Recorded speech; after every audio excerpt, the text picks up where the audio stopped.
Son ustedes muy amables. Hola, hola, buenas noches. Bienvenidos al programa. Yo soy Jaime Bailey. Hoy es lunes 8 de julio. Estamos saliendo de nuevo, en vivo y en directo. Son las 9:00 de la noche aquí en Miami. En un momento voy a conversar con un brillante activista español, Javier Larrondo, que está haciendo un trabajo formidable para defender a todos los cubanos, los médicos cubanos, que son virtualmente esclavizados por la tiranía de La Habana. No se pierdan a Javier Larrondo en un momentito. Estuve de vacaciones la semana pasada. Ofrezco sentidas disculpas a las personas, presumo que muy poquitas, que me echaron de menos. Tenía un viaje familiar y tenía un par de procedimientos médicos menores que atender, que eran inescapables. Pero aquí estamos de regreso. Yo sé que pasar programas repetidos defrauda grandemente la expectativa de la audiencia. Pero por otra parte, ¿qué otro monigote o qué otro fantoche o qué otro hablantín podría inventarse Mega para suplirme a mí la semana que me toca descansar? Es harto improbable, harto improbable. Bueno, pasaron muchas cosas en el mundo que yo no pude reportar y pasaron algunas cosas también en mi vida personal que más adelante me encargaré de compartir con ustedes, porque fuimos a California, a Los Ángeles con las chicas. Y nos tocaron 2 terremotos, de 6,6 y de 7,1, o sea que fue una semana de emociones fuertes. Por añadidura, recuérdese que yo nací en Lima, Perú, y Perú en la Copa América de fútbol, de soccer, eliminó a Uruguay y a Chile, con lo cual mi mujer y yo teníamos las gargantas estragadas, estábamos afónicos el jueves pasado. ¿Cómo hemos gritado los goles peruanos? Recuerden ustedes que Perú no llegaba a una final en ninguna competición en fútbol hace 44 años. Es decir que esta es la última final que yo he visto en mi vida de Perú. La próxima estaré ya en el más allá. Comprendan entonces mi tardío, otoñal entusiasmo por esa causa perdida, que ayer por supuesto se confirmó perdida frente a Brasil. Es muy difícil ganarle a Brasil en fútbol, ¿verdad? Y más todavía jugando en casa, jugando en Río de Janeiro, en el Maracaná. Pero los peruanos hicieron un gran papel y yo les envío un saludo muy cariñoso. Bueno, el presidente constitucional de Venezuela, que a eso vamos, ¿no? A hablar primero que nada de Venezuela, el señor Guaidó, joven, brillante, esperanzador, no exento de cometer errores como el diálogo en Noruega, ahora mudado convenientemente a Barbados, una operación de embuste diseñada por la dictadura en la que yo creo que él no debería de haber caído, pero nadie es perfecto. Salió a marchar el viernes pasado y pidió confianza en la población. Venezuela celebró el viernes un día de la independencia marcado por manifestaciones contrarias. El líder opositor, Juan Guaidó, encabezó una marcha en la que pidió a sus seguidores seguir en las calles, a casi 6 meses de que se proclamara presidente interino por considerar el segundo mandato de Nicolás Maduro producto de elecciones fraudulentas. Les pido confianza en la ruta que hemos emprendido. Nunca lo había hecho en 5 meses. Nunca lo había hecho en estos meses. Hoy sí les pido confianza en la ruta que hemos emprendido. La confianza el político la construye si es coherente con su discurso, con su relato, con sus promesas, ¿no? Y la confianza la dilapida o la erosiona a un político cuando traiciona su discurso o falsifica sus promesas o las deshonra. Yo creo que Guaidó merece que sigamos confiando en él, pero tiene ahora mismo una crisis de confianza, porque él dijo que no iba a ir al diálogo con la dictadura y ha ido a 2 sesiones o rondas en Noruega y va a una tercera en Barbados. Entonces, no es por suspicacia o mala entraña que la gente deja de confiar en él, es porque él se ha disparado en los pies y ha socavado, tan siquiera marginalmente, su credibilidad. Dicho lo cual, sigue siendo un campeón, por supuesto, y no lo vamos a criticar ferozmente, pero anunciar hoy que van a seguir conversando con los agentes de la dictadura de Maduro, ahora en Barbados, bajo el patrocinio de Noruega, que es también el de Cuba, despierta razonables sospechas en quienes creíamos en el primer Guaidó que nos decía no voy a dialogar con la dictadura. esta semana la que está corriendo, ¿no? 8 de julio. ¿Llegarán a buen puerto? Perdonen que yo sea escéptico, me parece imposible que eso ocurra. Ha habido ya muchas tentativas de conversar con representantes taimados, maléficos, tramposos de la dictadura, y es muy evidente que el gobierno de Maduro pretende ganar tiempo, aturdir a la oposición, dividirla, cosa que en efecto ha conseguido, y sobre todo minar la credibilidad del principal líder opositor actualmente, que es el señor Guaidó. Guaidó, sin embargo, dijo en su última aparición pública que él no es ningún, bueno, esta palabra es un poco áspera, de una cierta sonoridad callejera, no puedo yo pronunciarla porque me censurarían, pero no soy ningún perencejo, dijo, una palabra parecida a esa. Cuando hablamos de cada uno de los espacios, incluso Noruega, aquí nadie se chupa el dedo. Aquí, y me perdonan la expresión bien coloquial, ustedes piensan que yo soy pendejo.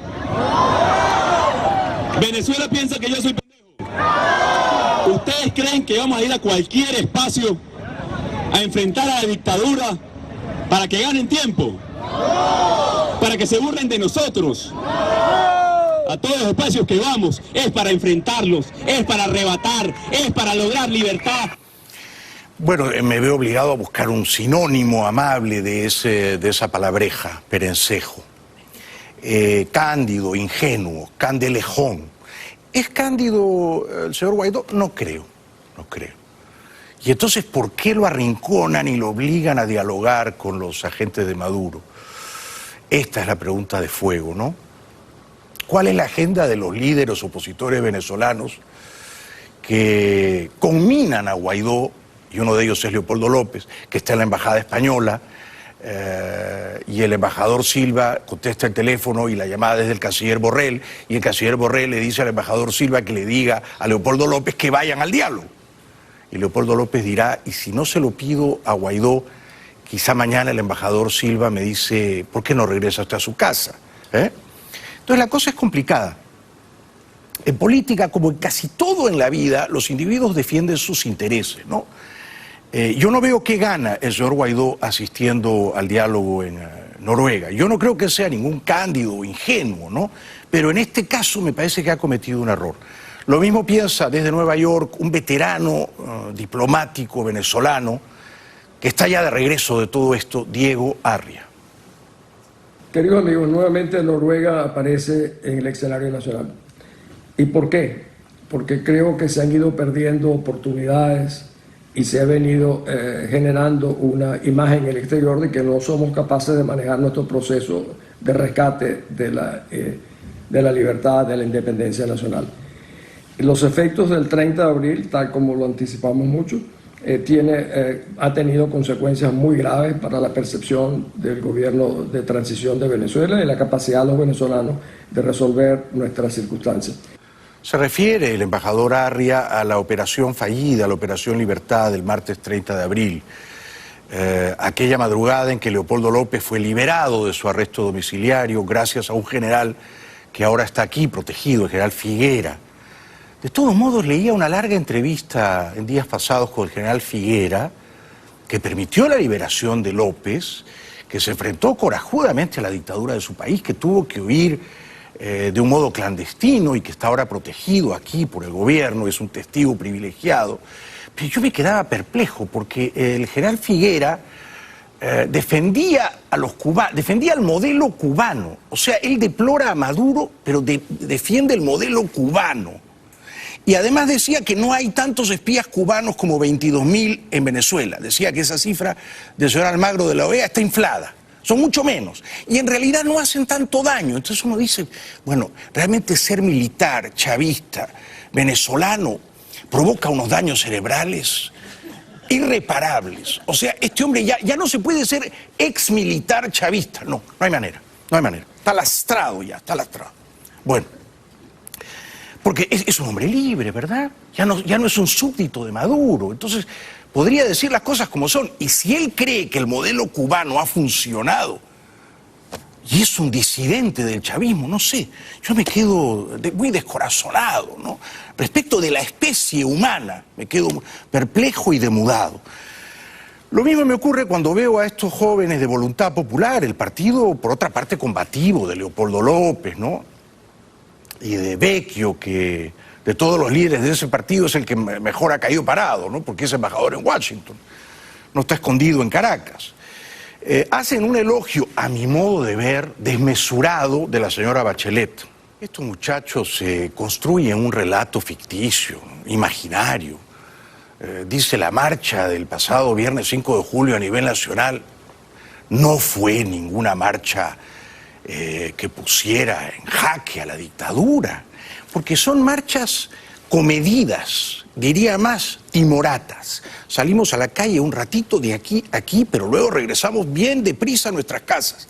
Esas marchas no tienen un efecto demoledor sobre la dictadura. Las marchas que funcionan, ahora es fácil decirlo desde acá, ¿no? Porque yo no salgo a marchar allá, son aquellas en las que el comandante, la fuerza moral, Guaidó, dice: salimos, pero montamos un campamento frente a la casa de gobierno usurpada por los espurios y nos quedamos ahí hasta que caigan. Y nos quedamos 3 días con sus noches, o nos quedamos una semana, nadie regresa a casa. Esas son las marchas que pueden, no digo siempre, tener un defecto devastador sobre una dictadura, como ha ocurrido, por ejemplo, en el Cairo y en algunos otros acontecimientos mundiales más o menos contemporáneos, ¿no? Pero una marcha cortita, en la que uno va, grita y regresa a casa 3 horas después, no le hace daño a nadie, ¿no? Salvo al que se queda con la garganta levemente dañada. La señora Bachelet, yo no tengo nada personal contra ella, creo que en general fue una buena presidenta, sobre todo en su primer mandato, me cae bien, viene de la izquierda, pero tiene una agenda ética y no está reñida con el capitalismo, con el libre mercado. Creo que es una persona inteligente, ¿no? Pero su visita a Caracas a mí me decepcionó grandemente. No debió reunirse con Cabello, no debió decirle presidente a Maduro y sobre todo no debió menoscabar a Guaidó, al que puso como último en la fila y presentó como el presidente de la Asamblea Nacional. Ella podía elegir sus palabras y las eligió mal. Ahora dice que, y lo que dice queda corto, cotejado con la realidad, que en Venezuela el gobierno, ella nunca dice la dictadura, ni siquiera dice la autocracia, el gobierno abusa de la fuerza. Bueno, esta es una manera, la verdad, bastante meliflua de describir a una dictadura genocida, ¿no?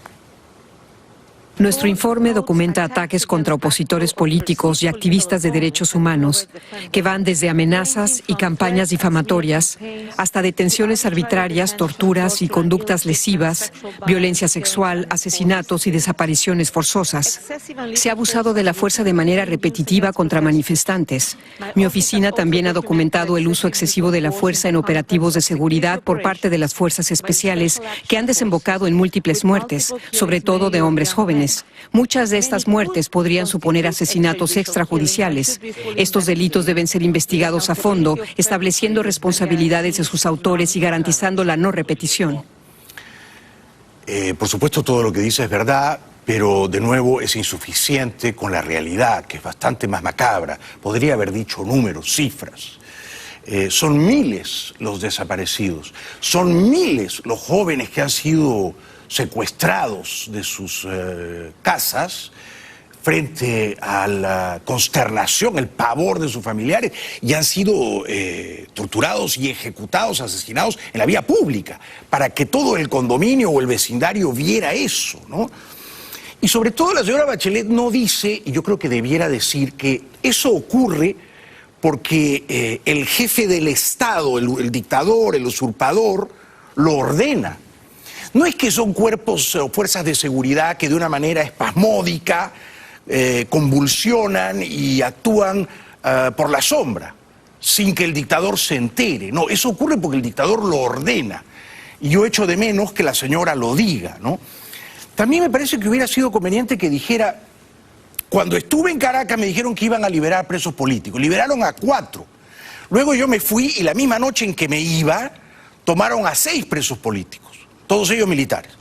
Y 2 días después tomaron a 11, uno de los cuales fue torturado a tal punto que perdió la vida. Menciona al capitán Acosta Arévalo, pero me parece que de nuevo es demasiado cuidadosa con la dictadura de Maduro.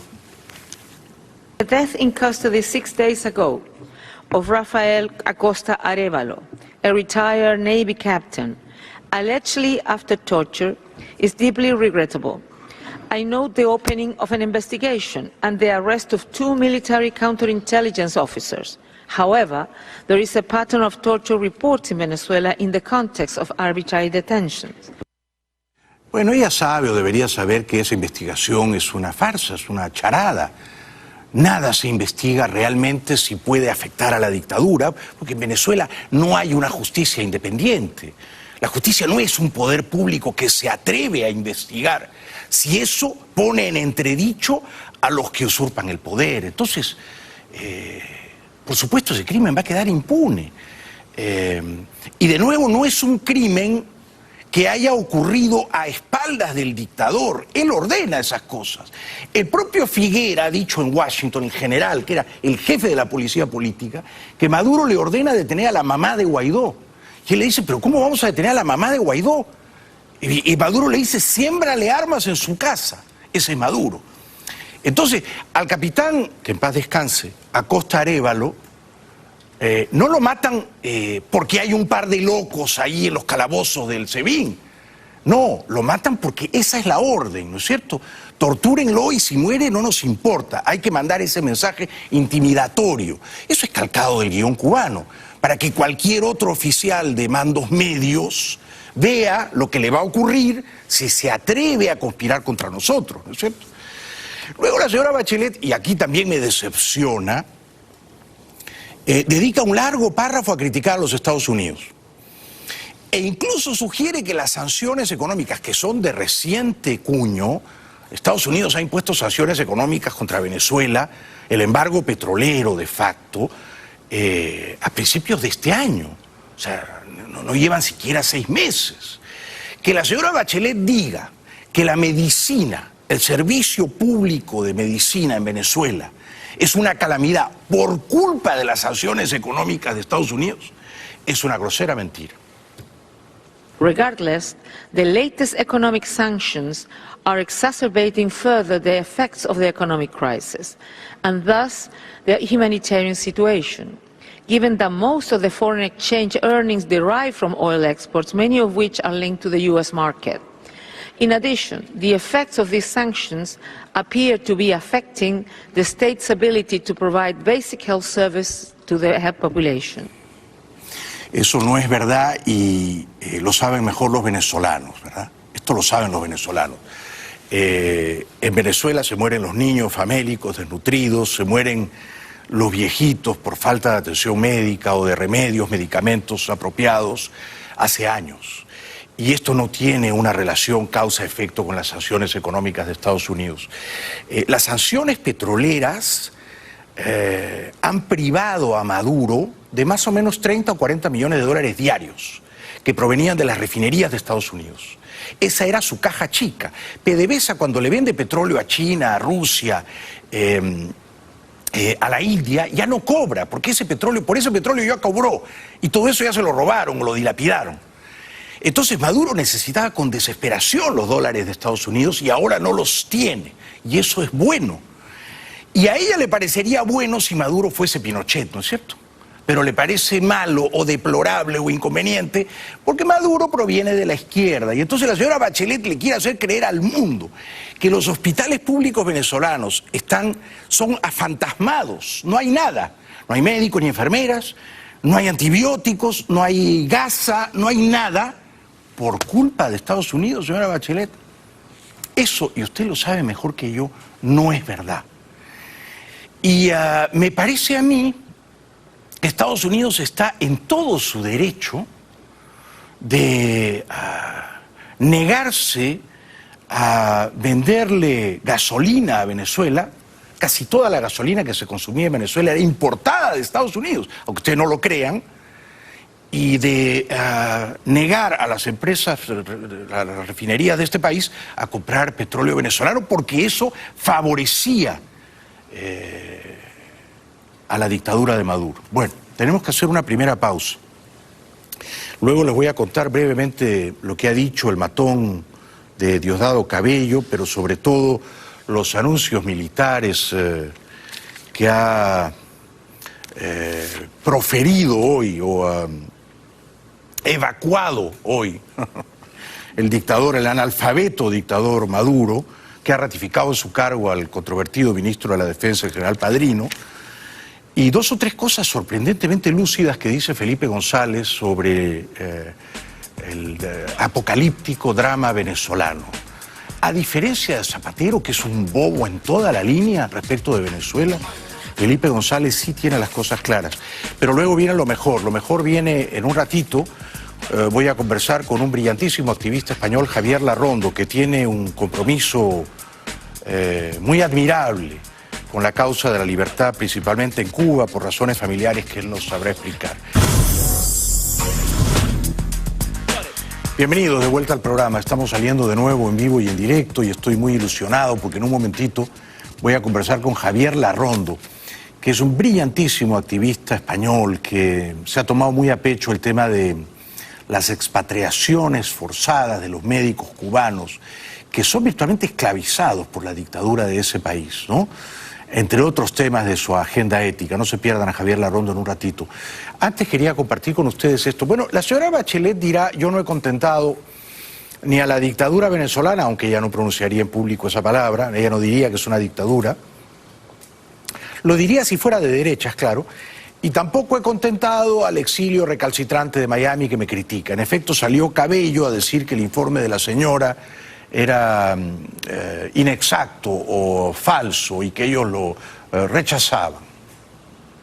Además, la Dirección Nacional de nuestro partido quiere rechazar o rechaza absolutamente y en todas sus partes el informe presentado por la señora Michelle Bachelet sobre la situación de los derechos humanos en Venezuela.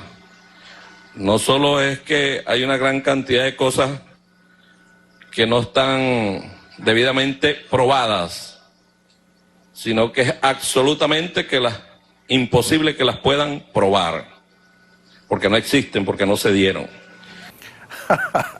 Qué manera tan aviesa, vil, abyecta de rechazar el informe, ¿no?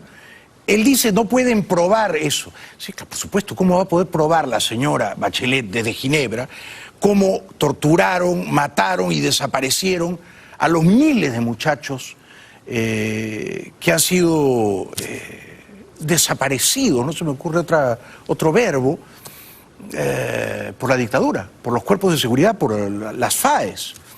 Esto es difícil de probar. Bueno, están los testimonios de los desaparecidos, los familiares de las víctimas, ¿no? Luego, Cabello dice que la señora no ha escrito el informe, que se lo ha escrito Washington y que ella lo ha firmado sin leerlo. No, cualquiera que conozca mínimamente a la señora Bachelet sabe que esa es una patraña, ¿no? Yo deploro el informe, pero estoy bastante seguro de que ella lo ha escrito, si no completamente, al menos en parte, lo ha leído y lo ha aprobado, ¿no? O sea que en la letra y en el espíritu ella ha hecho ese informe. Y no es que ha firmado algo que le ha escrito Washington. O sea, son tonterías, son zarandajas de Cabello. Sabíamos que esto iba a ocurrir.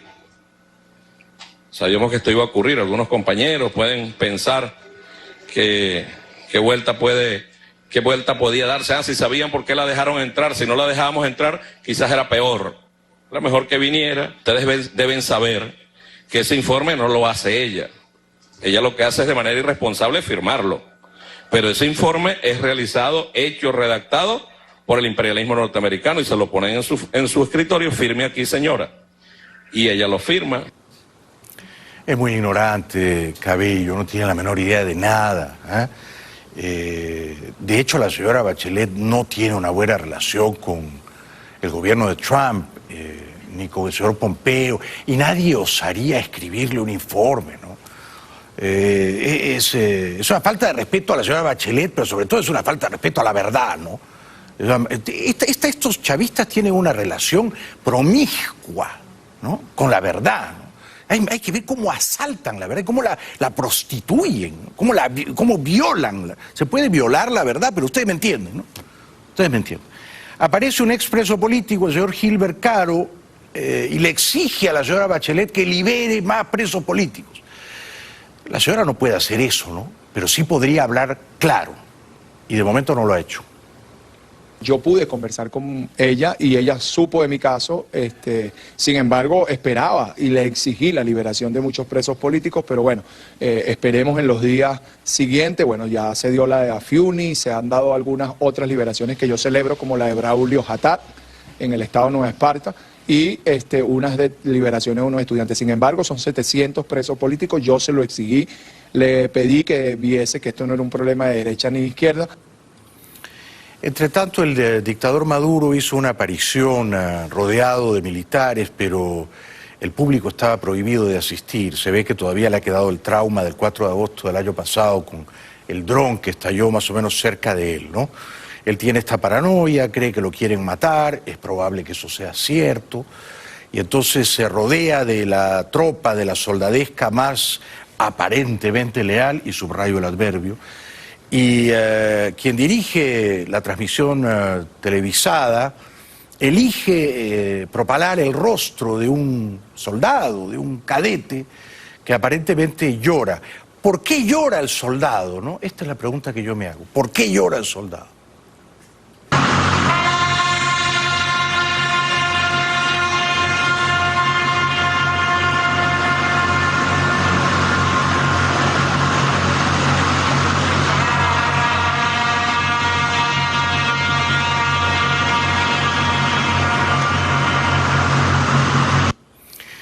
¿Llora porque está emocionado, porque se siente orgulloso de servir a Maduro? Yo creo que no. Yo creo que llora porque se siente un rehén de la dictadura. Llora porque ha comido mal o porque directamente no ha comido. Llora porque se siente humillado, ¿no? Porque le pagan una minucia y porque él y su familia sufren unas penurias, unos padecimientos que no merecen. Yo creo que llora por eso. Luego pasan unas motos, esto es como Norcorea, como Pyongyang, ¿no? Pasan unas motos, yo no sé a quién quieren intimidar, no sé si son las motos que usan los matones, los colectivos, o si es otro cuerpo de otros matones en motos, pero el venezolano de a pie sabe que cuando aparecen 4 motos juntas hay que salir corriendo, y aquí son decenas de motos, pero lo interesante es que una de ellas se estropea. Integración del sistema de comando, control de comunicaciones y contrainteligencia y vigilancia, como el desarrollo de centros de producción de bienes y servicios integrados, ejerciendo la coordinación con la autoridad civil correspondiente y el control de los medios y su empleo en los casos de estado de excepción. Univisión describió este desfile como deslucido y sobre todo puso énfasis en algo que me pareció acertado. ¿Qué hacían estos milicianos vestidos con camuflajes verde olivo, algunos de ellos ya mayorcitos, cargando cajas de comida? ¿Había comida dentro de las cajas? Fíjese, es raro. Un deslucido y corto desfile militar fue presidido por Nicolás Maduro en medio de extremas medidas de seguridad y sin asistencia del público, con soldados gritando consignas chavistas.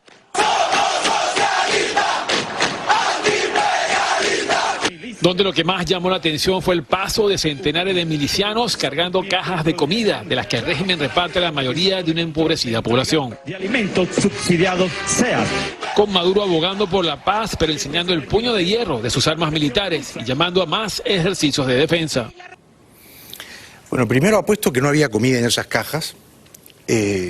Segundo, un buen gobierno es uno que regala comida, que reparte comida regalada a la gente hambrienta.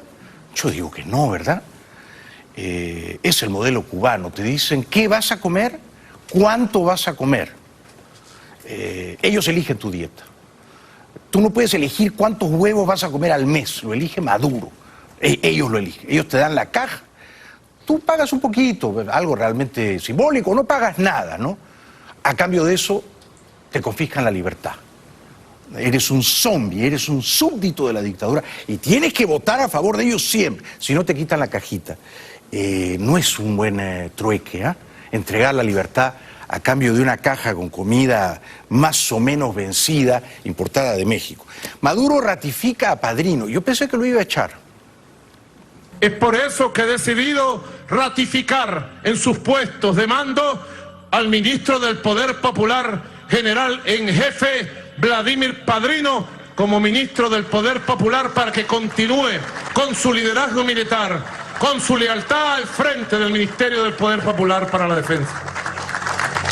Así como ratifico al almirante en jefe, Remigio Ceballos Hichazo, al frente del Comando Estratégico Operacional de la Fuerza Armada Nacional Bolivariana. Es obviamente una dictadura militar la venezolana, una dictadura militar, ¿no? El poder está en los militares son el partido político, ellos mandan. Entonces por eso estos anuncios son así tremebundos, ¿no? Y luego despide a un general, Suárez Chourio, que era el jefe del ejército. Y quiero agradecer profundamente al mayor general Suárez Chourio, hermano en Chávez, por haber cumplido 2 años intensos como comandante general del ejército. Muy pronto irá a nuevas e importantísimas responsabilidades.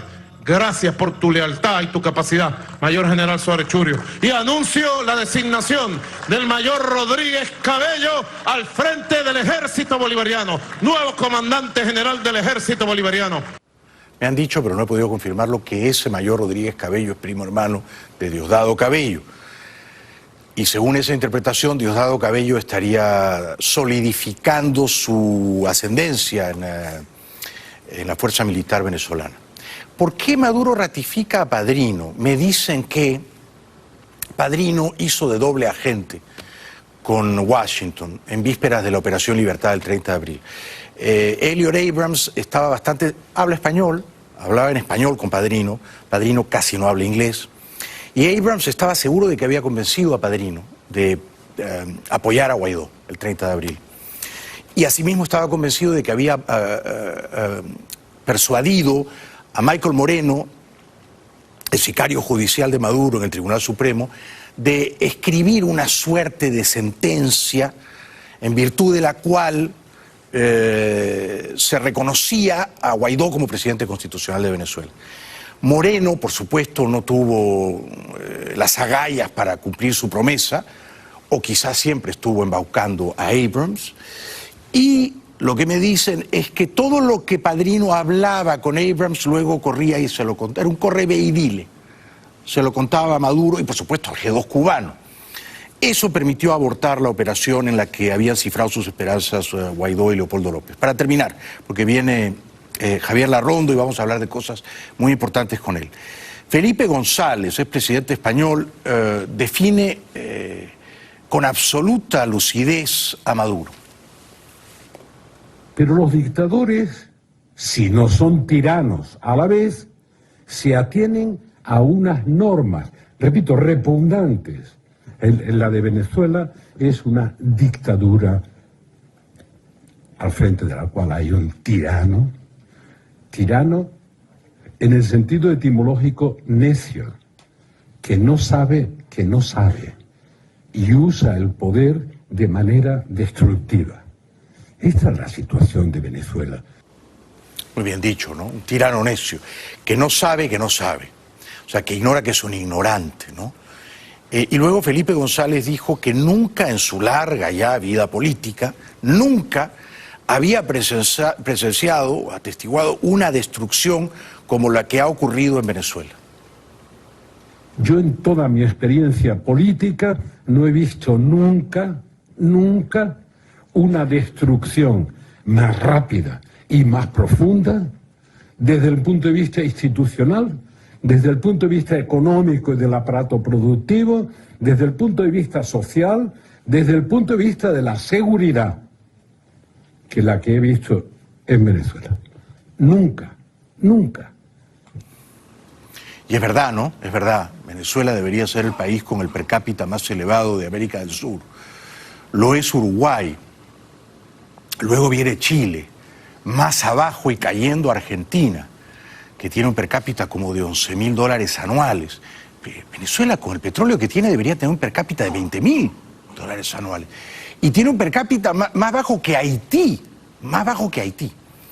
Trinidad y Tobago tiene el segundo per cápita más alto debajo de Uruguay. Fíjense, ¿no? O sea, es increíble que Venezuela esté en la ruina. Y luego Felipe González termina de hacer esta descripción absolutamente brillante del dictador Maduro. Cuando hablan de si es o no legítimo Maduro, es ilegítimo, de origen y sobre todo de ejercicio, desde hace mucho tiempo. No es solo un dictador, porque los dictadores a veces se atienen a normas que son infectas. Por eso Luis Almagro sutilmente habla de Estado democrático de derecho. No solo de Estado de norma, sino de normas que tengan un contenido democrático. Las dictaduras no tienen normas democráticas. Hay dictadores y hay dictadores. Todos, por supuesto, son repugnantes, ¿no? Pero hay dictadores que convocan a un plebiscito y el plebiscito se celebra en condiciones transparentes y pierden ese plebiscito y entregan el poder. Pinochet lo hizo en Chile, ¿no? Hay dictadores, Fujimori en Perú, que pierden una mayoría en el Congreso y huyen y renuncian. Pérez Jiménez en Venezuela, en el año 58, renunció porque en las calles había protestas contra él, porque los estudiantes salieron a protestar contra él y tuvo, me parece a mí, ¿no?, la tardía decencia, el honor extemporáneo de renunciar.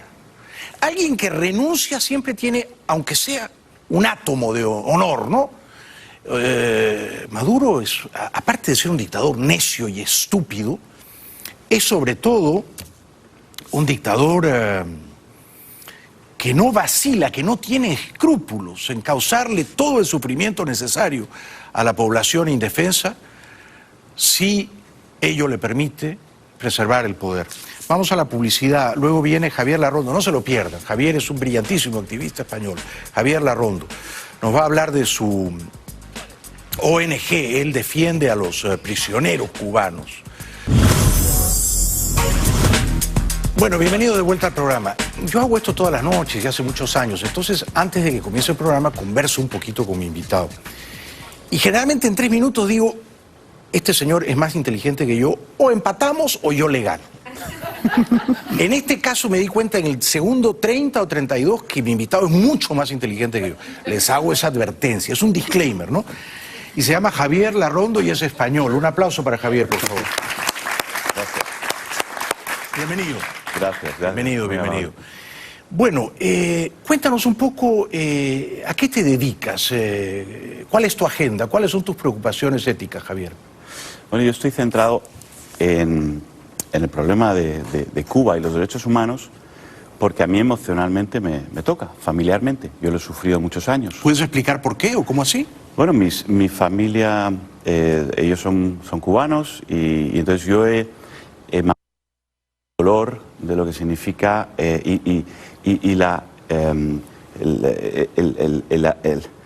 cómo han vivido totalmente aislados del mundo, en el sentido de que el mundo no comprende al exiliado cubano y cómo han sufrido todo eso. Sí. Y esa frustración, de alguna manera, en la nueva generación, pues ha calado, en mí ha calado. Tienes hermanos cubanos y entiendo que tus padres son cubanos. Mis padres, sí, mi madre nació en España, pero a los 4 años se fue a vivir a Cuba, con lo cual estuvo hasta los 30 y pico años, es decir, era una cubana más, ¿no? Aunque tenía ascendencia española y había nacido en Cuba, pero era una cubana más. ¿Tú viviste parte del tiempo en Cuba? No. ¿Tuviste suerte? Sí, Bueno. sí, tuve mucha suerte. Realmente sí. Mucha suerte, porque si hubiera nacido en el 70 en Cuba, sí, y ahora tendría la cabeza completamente transformada. Por supuesto, claro. Porque han creado un nuevo hombre incluso, ¿no? A base Sí. Y bueno, pues vamos a ver, esta preocupación y esta sensibilidad por encontrar una solución a esta injusticia, la verdad es que ahora me ha llevado hacia un camino en el cual no solo veo que estoy trabajando por los derechos humanos en Cuba, que es así, sino que me doy cuenta que se está expandiendo. Es decir, que tenemos un régimen terrorífico cuya única salida de supervivencia es expandirse. Pues ya no sirve tener misiles en la islita, ¿no? Ahora hay que expandirse, generar mercados y generar atractivo para China, Rusia, para tener una nueva equilibrio geopolítico, ¿no? ¿De qué manera se expande ahora la dictadura cubana? Antes, en los 60, por ejemplo, expandían el concepto de la revolución, ¿no? Vamos a hacer la revolución en Colombia, y así nacieron las FARC, o en Venezuela, o en Perú, los focos guerrilleros. Sí. ¿De qué manera se expande ahora? No, ahora están infiltrando, consiguieron crear, porque ellos crearon a Chávez, y a partir de ahí a Maduro, han conseguido consolidar un régimen a su imagen y semejanza. Antes te oí hablar sobre el 30 de abril. El 30 de abril fue diseñado de principio a fin por el G2. De principio a fin, y Padrino estaba completamente de principio a fin involucrado. Y todas las personas que estaban ahí estaban perfectamente involucradas. ¿Algunas cayeron en la trampa como Guaidó entonces? Desgraciadamente, sí. Porque no tenían la práctica. Y yo creo que Abrams, a mí lo que me ha dado pena es que tanto Abrams como el Departamento de Estado en general, no dijo, bueno, Guaidó va a salir a la calle, tú a mí me das un vídeo, sin vídeo yo no actúo. Claro. ¿Por qué no había un vídeo de Padrino que salir, que sacar? ¿no? Claro, claro. Y eso me dio pena, porque cuando lo vi enseguida me di cuenta de lo que había detrás. Llamé a Luis Almagro, le dije, Luis, nos lo han hecho, porque esto ya nos lo han hecho muchas veces a la disidencia en Cuba. Sí, sí, sí. Es repetido. Sí, comprendo. Y entonces ellos tienen completamente infiltrada Venezuela, manejan toda la inteligencia de Venezuela, manejan las relaciones públicas, manejan los medios de comunicación, le dicen a Maduro cómo se tiene que comportar. Yo no sé si habéis visto un cambio en el comportamiento de Maduro en ciertos aspectos, pero yo sí. Y ¿de qué manera se refleja ese cambio? ¿Visteis la entrevista aquella que estaba confiscada, que luego salió al aire? ¿Cómo no? ¿Cómo no? Lo que le costó a Maduro aguantarse hasta que reventó. Sí. Ese trozo que aguantó fue por orden del G2 cubano. O sea, tú tienes que aguantar, como ha hecho Raúl Castro toda la vida, como ha hecho Fidel Castro. Sí. O sea, tú tienes que dejar que sean los demás los que revienten y los que se pongan nerviosos. Y entonces luego les acusamos de radicales. Pero él no pudo. Y no pudo. Resistió 15 minutos. Oye, que me ha salido mal. Oye, chico, pues tumba la entrevista.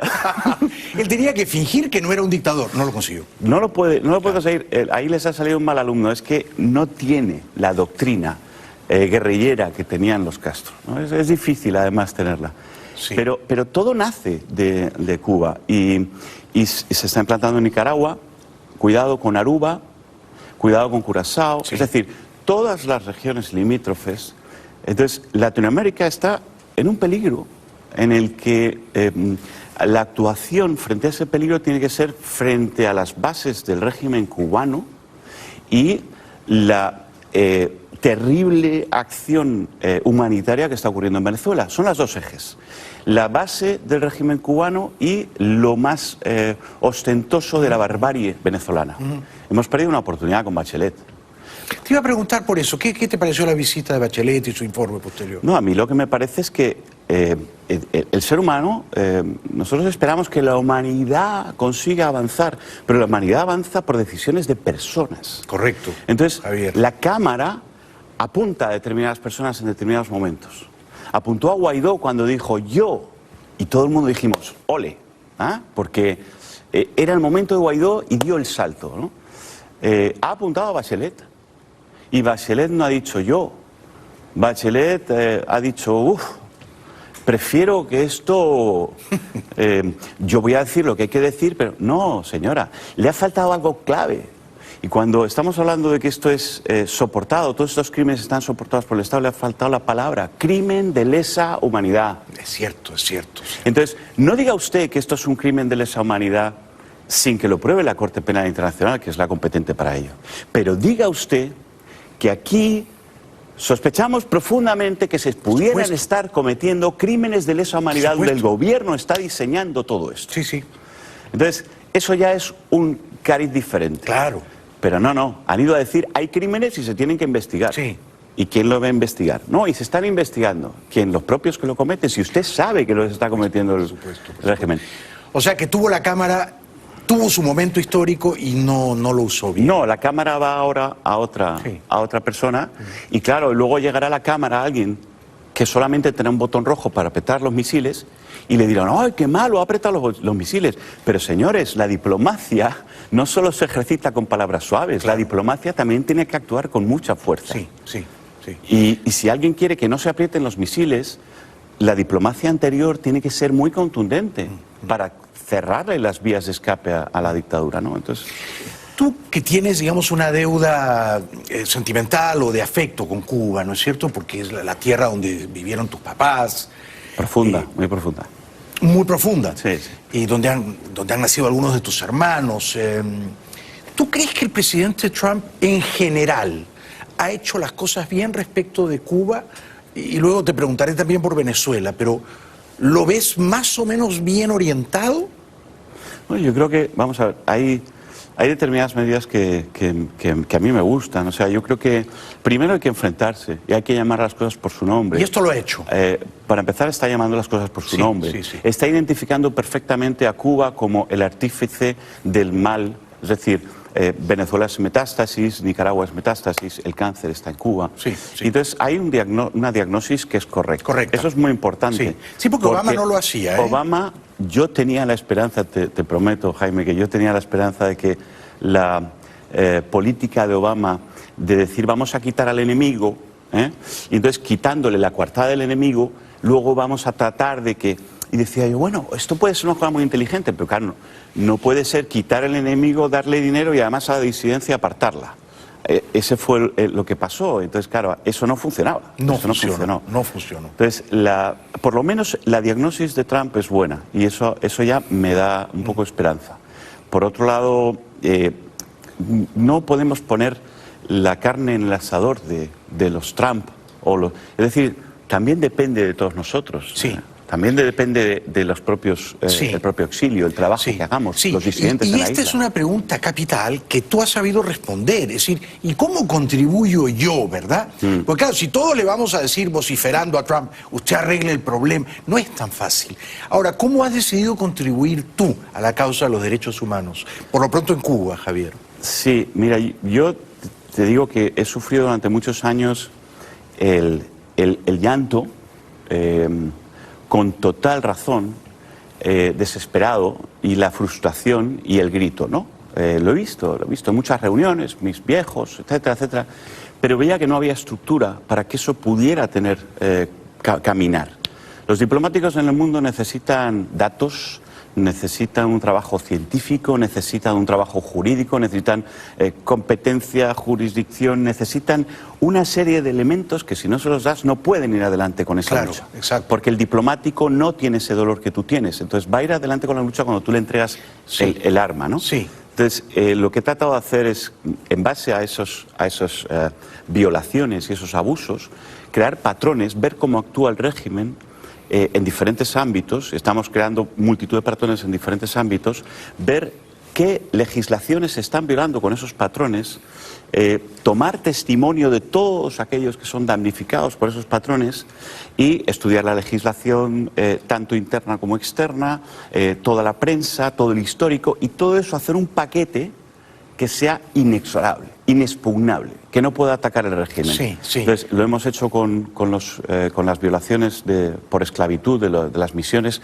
tanto médicas como de profesores, son las misiones de internacionalización. Sí, correcto. Donde la gente sale 3 años de Cuba prácticamente obligados, el 90% obligados, sin ver a su familia obligatoriamente durante 3 años, cobrando el 10% de lo que en realidad les debería corresponder, y que se queda el 90% del régimen, sin salir de una zona, confinados en unas casas inmundas muchas veces, sin poder conducir un coche porque el coche te trasladaría a otra zona, sin poder hablar con la población por medio de la legislación cubana, negro sobre blanco, o sea, una cosa de locura.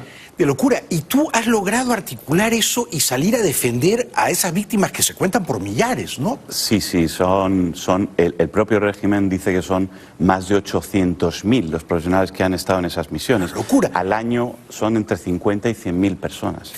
Ahora, una vez que es una locura, 50 a 100.000 personas por año. Al año. Y si tú cuentas una familia, tú piensas 800.000 personas, una familia media 3 personas, que en Cuba son mayores las familias. Sí. 8 por 3, 24, estamos hablando de 2.400.000 personas de una población de 11 millones. ¡Claro! O sea, la esclavitud ha sido sufrida directa o indirectamente, familiarmente, en el núcleo familiar, por el 20%, 20 y pico por ciento de la población. Una cosa una barbaridad. Es brutal. Ahora, antes de ir al primer corte, una vez que tú tienes ese cuerpo inexpugnable, ¿no? Con pruebas irrefutables, ¿a dónde lo llevas? ¿Lo llevas a la Corte Penal Internacional o, digamos, de qué manera le das una legitimidad? Claro, no siempre es igual. En este caso sí podíamos llevar a la Corte Penal Internacional porque la Corte Penal juzga todo aquello que se produce en los estados parte de la Corte Penal o sobre los ciudadanos de los estados parte. Aquí se estaba produciendo en estados parte porque... ¿Cuba es parte? Precisamente Cuba no es, pero todo el resto de los estados donde va... Claro, entonces esa ventaja de la jurisdicción de la Corte Penal Internacional nos permitió llevarlo no solamente llevarlo a la Corte Penal Internacional, que es muy importante, aunque es un trabajo más de largo plazo, llevarlo también a Naciones Unidas, etcétera, etcétera, ¿no? Estupendo, estupendo. Y digamos, de toda esa vasta población de cubanos virtualmente esclavizados, ¿no?, por la dictadura de su país, ¿cuáles son los países que tienen una presencia más numerosa? En Brasil había muchos, por ejemplo. Bueno, en Brasil había 8.000 y pico... Pero en Venezuela habrá mucho más. En Venezuela es brutal. En Venezuela la última cifra que yo recabé de fuentes públicas cubanas era superior a 20.000 personas en los servicios de salud. Pero no solo en los servicios de salud, claro, es que Venezuela está plagada de cubanos. Venezuela es increíble. Y muchos de ellos, de esos servicios de salud, esos 21.000, pues posiblemente 1.000, 2.000, 3.000 o 4.000 no sean médicos. Claro. Porque ya en Brasil muchos de ellos no eran médicos, eran agentes de la seguridad del Estado camuflados. Posan como médicos. Pero cuidado, no estoy diciendo esta afirmación, es que yo... Cuando estoy hablando sobre esto, estoy hablando sobre un trabajo de investigación de 8 meses. Está escrito y está publicado. En prisonersdefenders.org pueden descargarlo. Estoy diciendo que esto está grabado de conversaciones del Ministerio de Salud Pública y de la PAO, de la Organización Panamericana de Salud, en Brasil. Es decir, que se les cogió hablando de esto, diciendo, no, pues a los agentes de seguridad no te preocupes, los metemos como si fueran médicos, y todas estas grabaciones salieron a la luz, fueron un escándalo en Brasil. Extraordinario, has hecho un trabajo extraordinario, verdaderamente extraordinario. Javier Larrondo, ¿cuál es la dirección cibernética digital? Prisonersdefenders.org. Vamos a la primera pausa y luego seguimos con Javier Larrondo. Yo pienso que ustedes me darán la razón, no los he defraudado. Invitado de lujo. Gracias a María Herrera, que produjo este encuentro afortunado. Un aplauso para Javier.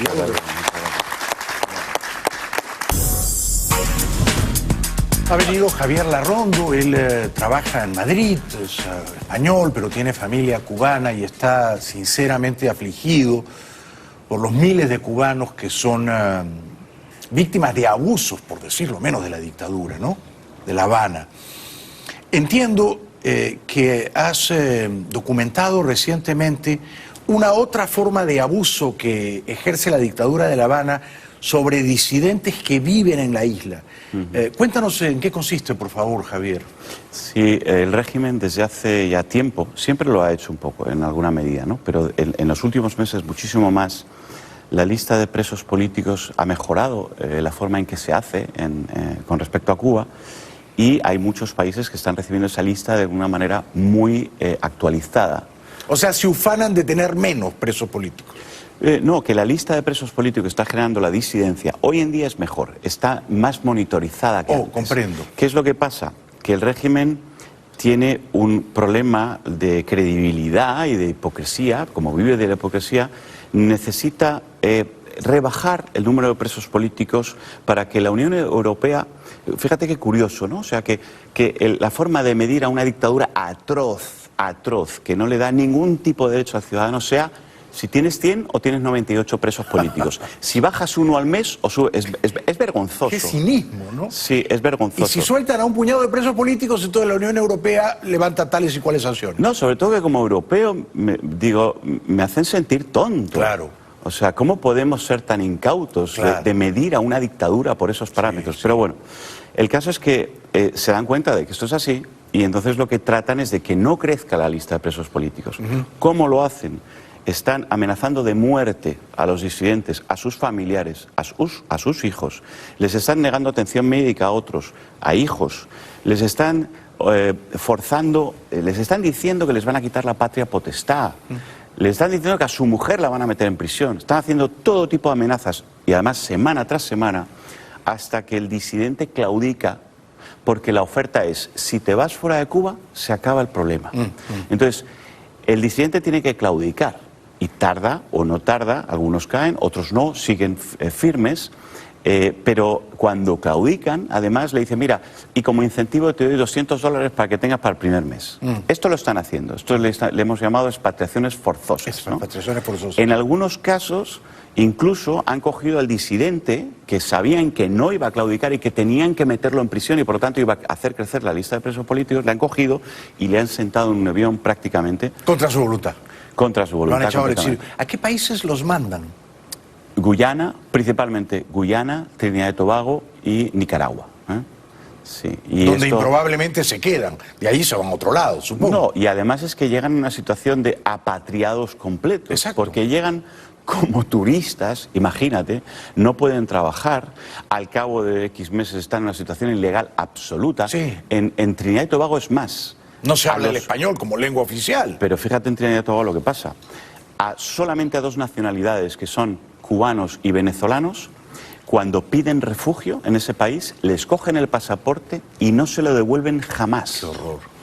Entonces, cuando consiguen salir de Trinidad y Tobago, piden el pasaporte, oye, que me voy a ir ya, claro. Tú no me das refugio, tienes mi pasaporte confiscado, o dámelo. No te lo dan. Y entonces se van con un papelito que es un salvoconducto falso, con el que deambulan por toda Latinoamérica, pasan por la selva del Darién, o sea, el infierno que pasan estos disidentes después de haber trabajado durante años por los derechos humanos es increíble, ¿no? Tenemos uno, además, especialmente afectado, que después de una paliza delante de sus hijos, le rompieron la mano por varias partes, no tiene atención médica, está en una situación horrible y está ahora mismo varado en Costa Rica. ¡Qué espanto! Eliezer Góngora Izaguirre, un tipo buenísimo. Ese tipo incluso resistió la prisión durante 6 meses para que se fuera de la isla y que no se iba. Claro, y el que no se rinde, el que no claudica, termina en la cárcel o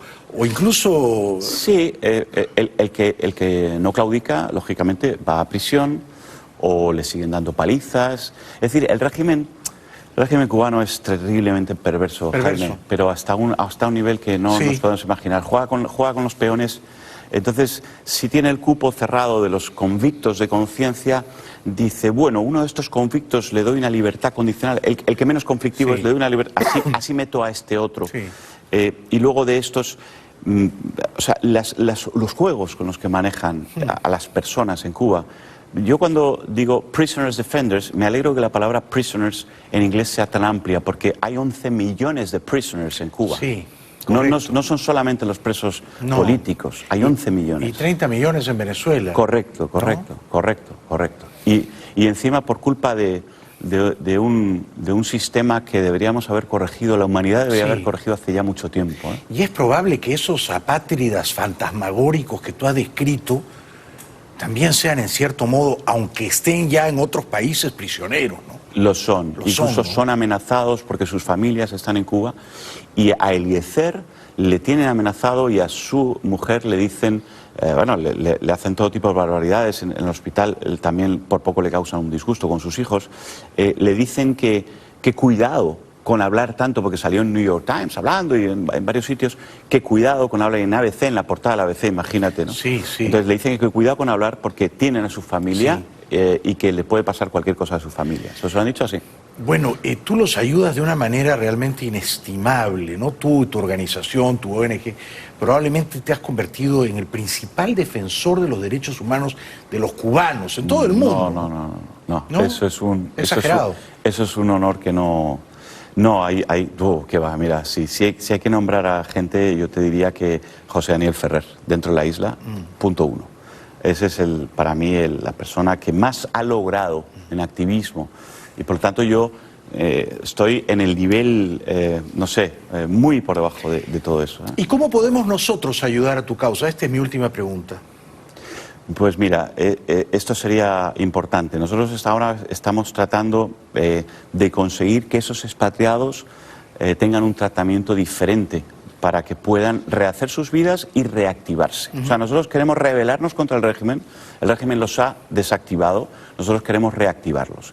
Hay muchos de ellos que además que tienen una situación terrible, entonces estamos haciendo estamos recogiendo voluntades y fondos y ayuda para tratar de acoger a esa gente, tratarlos de meter en un país donde puedan estar activos de nuevo, idealmente que vengan a Miami a trabajar por la libertad. Sería lo razonable. Sí, porque esa gente lleva muchos años de conocimiento de cómo trabajar contra esa dictadura. Y son perseguidos políticos, son refugiados políticos. Correcto, correcto. Le corresponde el asilo a no dudarlo, ¿no? Correcto, correcto. Claro. Entonces estamos haciendo ahí, creo que había una página web, una campaña, ¿no? No sé si, en qué URL, yo no sé. ¿En? Ok, GoFundMe. Ahora, después de la pausa le pregunto a María y lo digo todo apropiadamente. Te lo agradezco muchísimo. Sí. Lo que pasa es que ya tú y yo somos de una generación un poco posterior a la modernidad. Bueno, estamos... O anterior. Yo creo que tenemos que ponernos al día. Seguro que estamos muy al día. Te felicito, haces un trabajo formidable. Muchísimas gracias. En nombre de la causa de la libertad que defiendes con tanta bravura y tanta lucidez, gracias de corazón. Entren por favor a prisonersdefenders.org, ¿no es cierto? Sí, ahí no está el GoFundMe, lo que pasa es que deberíamos ponerlo. Ahora lo ponemos. Ahí está la información de las denuncias, ahí está lo académico. Sí. El crowdfunding lo estamos haciendo en otra página que no conozco. Ahora lo difundimos y lo compartimos con el público. ¿Te vas contento, Javier? Me voy feliz. Yo creo que es importante que haya programas como el tuyo, que se hablen las cosas claras. Me gusta cuando se hablan las cosas claras. Gracias. Vuelve pronto, te necesitamos. Muchísimas gracias. Gracias de corazón. Gracias a ti. Un aplauso para Javier Larrón. Bueno, la semana pasada estábamos en Los Ángeles por un tema familiar y un tema médico. Nos tocaron 2 terremotos. El primero fue por la mañana, como a las 10 y pico hora local. Mi hija y yo estábamos en el hotel a punto de entrar al ascensor. Qué suerte que no nos pilló adentro, porque hay que ver cómo chirriaban el sonido metálico de los ascensores, cómo se movía. Parecía que estábamos en un crucero, amacado por las olas. El otro fue por la noche. Nos pilló en un restaurante, 7,1. Todo el mundo salía corriendo del restaurante. Yo me quedé tranquilo comiendo. Regresamos después de la pausa. ¿Cómo hemos celebrado Silvia y yo con el fútbol peruano la semana pasada? ¿Cómo nos hemos alicorado? ¿Cómo hemos gritado? Hemos vuelto a ser niños con cada gol peruano. Éramos niños. ¿Y qué cantidad de procacidades e insultos hemos dicho en los bares de Los Ángeles viendo los partidos? Éramos 2 indios bárbaros peruanos. Pero cómo hemos gozado. Ya volvemos. Bueno, muchas gracias por acompañarnos hoy, gracias por vernos en todas partes. Estamos de regreso en vivo y en directo, luego de unas cortas vacaciones con terremotos incluidos. Y gracias al público maravilloso que a pesar de las lluvias tan copiosas ha estado presente aquí. Les agradezco de corazón. Gracias, buenas noches, hasta mañana.